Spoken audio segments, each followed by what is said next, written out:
When I was 10 years old, I went on something similar to a scout camp with children from different schools, and I was assigned a small hut to stay in with 7 other 10-year-olds whom I didn't know as they were from another school. Anyway, our hut was the furthest away from the conference center. And as most 10-year-olds, we had a great sense for adventure, but we also had massive imaginations. And so that first night after dinner, as dusk was falling, we came back to our hut, and a few of the boys became convinced that someone, or worse, something, had been in our hut. And they became so frightened that they didn't know what to do. And some of them just wanted to stay where they were. They didn't want to leave the hut again, while others just wanted to make a run for it. In short, they didn't know what to do. And so they started to panic. And friends, that's often what happens when people feel overwhelmed by their own fears and they don't know how to handle the situation. They panic. And many people around us are panicking right now. And so years ago, in that situation, without even thinking about it, I just called all the boys together, asked them to gather around me, and then I took out my Bible and I opened it at Psalm 23 and I read this. The Lord is my shepherd, I shall not be in want. He makes me lie down in green pastures, he leads me beside quiet waters. He restores my soul. He guides me in paths of righteousness for his name's sake. Even though I walk through the valley of the shadow of death, I will fear no evil, for you are with me. Your rod and your staff, they comfort me.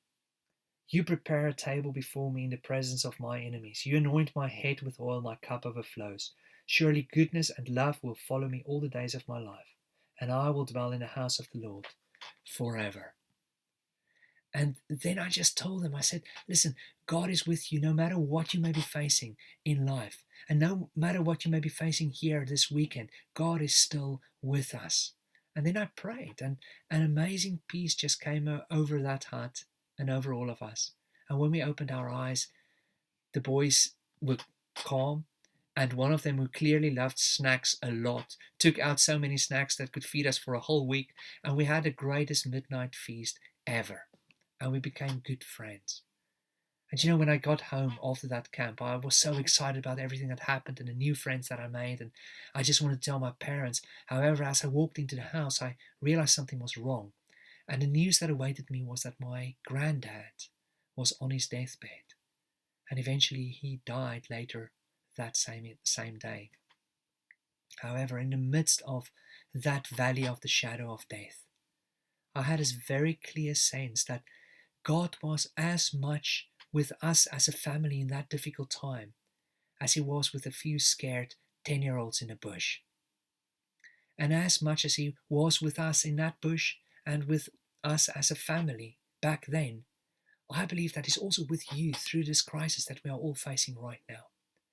And so, friends, I just want to encourage you, take heart. Our God has not changed. He is still the good shepherd. And he is the one who will lead us through this valley of the shadow of death. And therefore, friends, I pray that you may experience his presence in an amazing and profound way today, wherever you are.